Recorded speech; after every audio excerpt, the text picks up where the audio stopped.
Okay, so Doom, the Dark Ages is the third of the main new Doom types. It's freaking great. It's amazing. I'm gonna give it 2 paws up. Let me get out there and say that right now.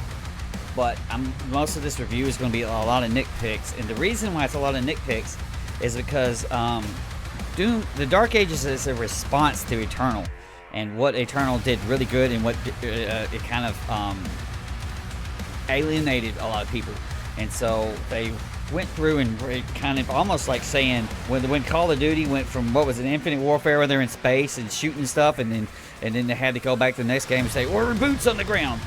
We're boots on the ground." This is what this game is, and so it doesn't have all the verticality that Doom Eternal does. It's way better on terms of ammo, and we'll get to the gameplay loop in a second, but wide open spaces, and your character is like a tank. He feels like a tank when he walks. He goes doot doot doot doot. It's like loud as hell. It's like does the Doom guy weigh 5,000 pounds? Because that's the way he sounds when he walks around. He walks around like a damn Tyrannosaurus, and he just explodes into enemies. And I love that when you play in this game, it's like it's almost like one of the old school Doom user created levels when you'll just see like 500 guys just standing there in nice neat lines. It's like, look, it's a battle formation of idiots, and you just go through and you just wreck them. You just wreck them up with all your junk.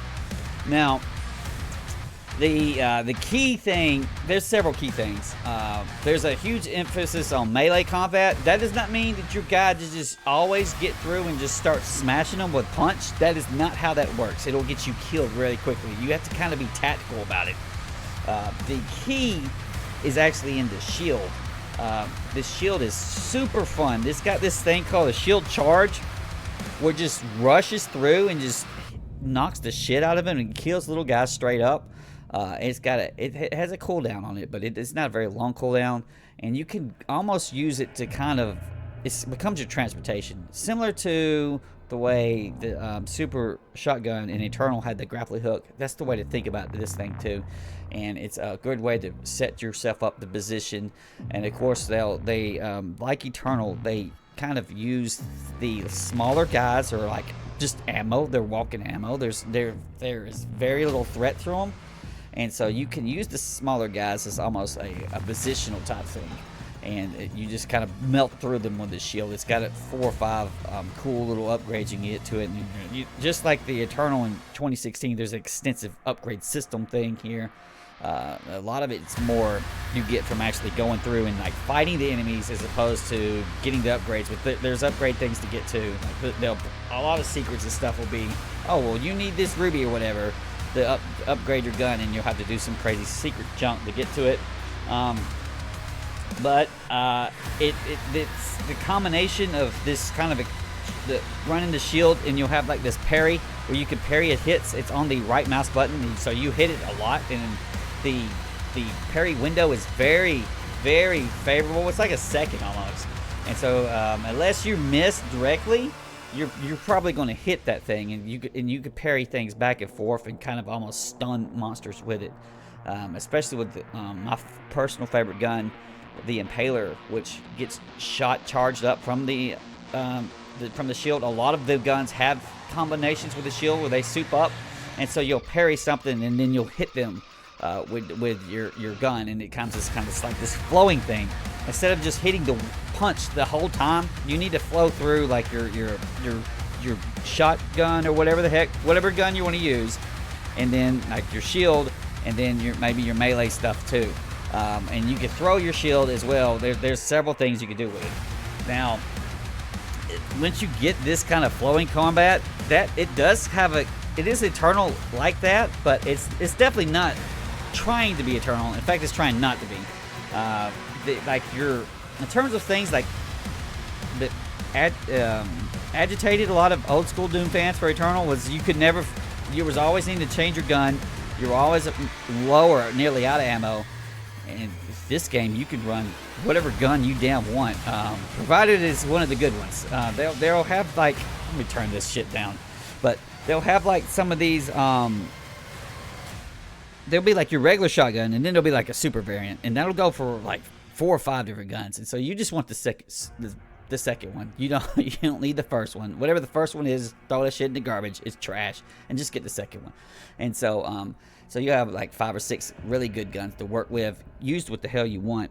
I love that damn Impaler, which ended up being sort of like the painkiller nail spike, where you kind of has shoots and it arcs down. If you hit people in the head with it, it does more damage, and you can charge the shots up from getting your from your parries off your shield. It just like, or I think it was actually a shield charge to get that thing, and I would stack that dang thing up and just be kicking butt with it, and it just flows. It feels great. The combat is awesome. And while it is not eternal, I still liked it, and actually like it more than 2016. It's fun. It's fun as crack. You just kind of melt through all of these dudes, and you use the gun you want, which is somewhat similar to the way the original Doom was, where you can't always use rocket launcher all the time, but you could always pretty much use your chain gun or your shotgun. The ammo's out there. There's just tons of bullets out there, and if you're about to run out of something, just hit a guy in the head with your damn freaking mace, and bullets will pop out, and you're almost full up again. And so you could use the gun you want to use, and but it's not like you don't use the gun. You do use the gun a lot, so it's not, you don't always try to run through immediately and just engage point blank range. It's dangerous, at least on ultraviolence. At least the way I was playing. Unless you're some parry badass and just parry everything. But, if everybody's shooting you from behind, you can't really see what the hell's going on, and they will get you behind. So you have to kind of learn to position yourself with the enemies and use stuff like the chill charge and tactical parries to keep them off of you. Now, let's talk about the things that they added that aren't good, of which there are many, many things and so you might have heard people say, this doesn't sound like Doom. In a lot of ways, that's correct. In the combat, you're definitely feeling like it's the new Dooms. But in terms of everything else, it's like, it's kind of, There's a lot of secrets finding in the original Doom, by the way. There's more here. There's tons of it. If you just mainline some of these levels, people are saying they're open world. They're not open world. They're just kind of big and spacey. And you can get around pretty fast using stuff for your shield charge, and you just turn off the walk thing. Just leave it on auto run all the damn time. So, but the thing that really starts to get to me, and these are my nitpicks. They're everybody's nitpicks. They're the ones that, this is the kind of stuff that's not where people were kind of being iffy about this. First, they went all in on cutscenes and NPCs and characters and dialogues, and it's not good. I don't give a shit about these people. There'll be all of these like standy marine type people who's like, can I shoot him for bullets? And you'll shoot at him and nothing will happen. And then you'll have these dialogues and characters and MacGuffins and your Doom guy. He just sits there, and he's just been sent by this person or that person, or he's forced by this fat guy to do these things, and it's like, he doesn't even feel like he's really a part of anything here. There is some parts around, I'd say about 2/3 of the way through, that I don't want to spoil, they're cool, but that's about it. And I'm like, I didn't skip these cutscenes. We watched all of them, but I sure as hell wanted to skip. We wanted to see, so I could bitch them on, and I felt deserved. They wasted however much money on a story no one gives a shit about. I guess they had a freaking mocap team, and they're going to use it, but it's unnecessary. I didn't feel like I learned some big lore shit. There's a prince of evil. I don't know, why is he the prince? What's the royal lineage of the demons? I don't fucking know. Was I supposed to read some damn codex stuff? I don't want to do that. I don't want to read the codex. And then there's some humans. F them, fuck them, they suck. It's more like, where's my next monster to kill, man? Oh, I remember this part. I was doing some stupid shit here. But there was unnecessary cutscenes. In the first level, there is a forced mandatory turret sequence. I'm like, is this freaking Halo that I'm playing? And I'm playing through the first level before your guy gets upgraded and you start really getting the groove of the game. And I'm like, am I about to play shit? Because I thought I was.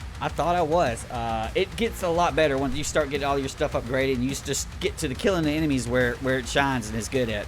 And then, of course, we got to talk about the mech and the dragons. probably 3 levels where you're getting the mech, or they're mainly mech. Thank God they're short, or there'll just be a sequence in a larger level where you're getting the mech. And it's basically, you do feel like you're a big fat dude, and then you smash some other big fat guys, and then you need to dodge their things, which are super easy to dodge. It basically, if you run into 2 of them, just make sure they don't freaking flank you, and then that's the game. And there's not much going on here. They give you a big fat gun too, so you can be a giant fat guy with a big fat gun. And you can run over tanks. I don't know what the imps are doing with tanks, but you know, there's a bunch of tanks to run over. And unnecessary, completely unnecessary. Thankfully, it's short. Now, the dragon sequences are not fucking short. You'll get this big puppy dragon, and you're flying around like freaking Star Fox. Well, hell, you might as well put the RTS in this too, as you know, if you're gonna put shit they don't need to believe there. But anyway, you're in this damn dragon. You're chasing these other ships, and you kind of shoot them for bonus points or whatever they are. And they're also leading you to where you need to go, essentially. Lord help you if you get lost at some of that spot. But you're then come to like a battleship or something like that, and you'll hold down the right click, and then you'll kind of zoom in, and you're like stuck. You glue yourself to this ship kind of thing where you're in you can dodge left and right, and you got to shoot, and it shoots missiles at you, and you're just kind of timing a parry dodge or whatever. It's not good. It's not good. It doesn't feel good. And it just feels like it's in the way. And it's like, man, I want to get back on my ground and start whooping ass. But it doesn't add anything. I do like the aspect that you kind of getting your dragon, going somewhere else and fighting, and then getting back on the dragon and going to another spot in the same level, and it makes the levels feel big, but it also makes them kind of like little bitty bits of levels. And I don't know how much backtracking you could do, like if you wanted to go back and get something, because there's a lot of sequences that's like, oh, once you go past this point, they'll tell you, but like once you go past this point, you can't go back. And thankfully, unless you're super picky about maxing weapons because you only use 1 or 2 of them, you don't need hardly any of that shit. You'll just need a couple of rubies and a couple of purple and some gold on your favorite gun and just roll it. But the dragon is not fun, and I had some glitches going where it didn't do my my checkpoints right, and then there was a point where I had forgotten I needed to lock on. I'm shooting at this damn thing, and like nothing's happening. I feel like an idiot because I didn't press the right click button to engage the little dodge mini game correctly or whatever. And I'm like, so I'm just sitting there shooting at this thing and nothing's happening because no damage is there until you correctly do this bullet dodge stuff. It's stupid. It's dumb. It doesn't need to be here. It's one of those things where y'all have an extensive game. The freaking game sits up on its own. They wanted to add some things, and it falls on its damn face. And there's something else. I cannot remember what else is, but there's things that they didn't need them. They didn't need it at all. It's better without it, and I don't even know if it's. I don't think it's padding. They planned for this shit, but it doesn't add to what it needs to be, which is basically you just need to be a freaking tank smashing into shit and then hitting it with your favorite gun, and that is the core of what this game is, and it's fun. It's super fun to play as like that, but the story does nothing. The fuck those turret sequences. There's a point where you need to.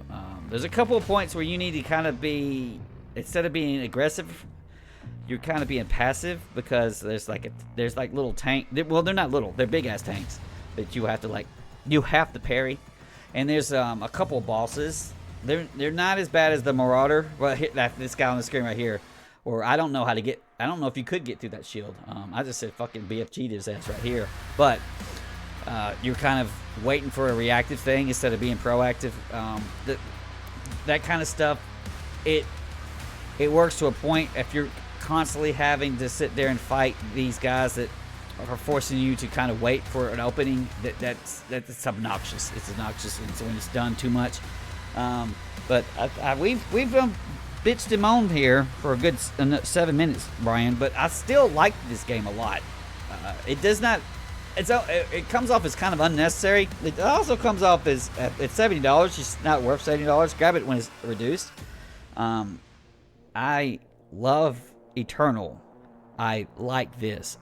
That's a big difference. I know that a lot of people do not like Eternal, and there's going to be people who are purists who only want to play 2016. That's fine. Each one of these games are different and stand on their own. Each one of these games have a story that don't make no sense, but they just got longer and dumber as they went on. I recommend this at $30. We're going to give it 2 paws up. Lord Kitten's Big Brian loves the gameplay. It is crack. Once again, you need to get a little in there to get your character kind of getting some upgrades and stuff, and it's much better toward the end than it is the beginning. What I'm showing you here is later in the game, because it feels that this is what I think the essence of the game is. A lot of tactical parries and stuff. The gameplay, the core gameplay of killing enemies is great. Now, Goonie is also giving a paw up. The music is not quite as distinct as Mick Gordon's, but they patched it. They had the volume messed up, or the mixing wrong, and so they patched that back in. I think that helped the music out a lot, and so it sounds pretty good. I've listened to a couple of things on Spotify. It's not as distinct as Gordon's, but it'll get you through. It's fine. It's not bad. Now, when this is aside, when the people who replaced Gordon in Killer Instinct for season 3, that music was shit. So it's not. What is this, finishing round or something? I don't forgot the name. These guys I like them. What the hell? Okay, all right. I'm starting to lose my damn spot. I'm getting tired. It's about 4 a.m. But Goonie thinks that these it's good regardless of all of these dumb things. It's still good. These things added are not actually adding to the game, and sometimes they just take away. You can skip every cutscene, and you ain't missing shit. You ain't missing shit. It would be great if you could skip dragons too. At the very minimum, the mech wasn't that long, but the dragons is awful. But despite of all that, we liked it. The graphics remain great. Now, I do have a caveat. I'm playing on the high-end system, and I tried the path ray tracing on. I couldn't see shit. I could see it. I couldn't tell the difference. I'm probably just losing performance, so I just turned that shit off. And I just said, F it, let's turn on the frame gen and stuff. Even though Eternal didn't need any of that stuff, and neither did 2016. But they have ray tracing built in, and you cannot take off.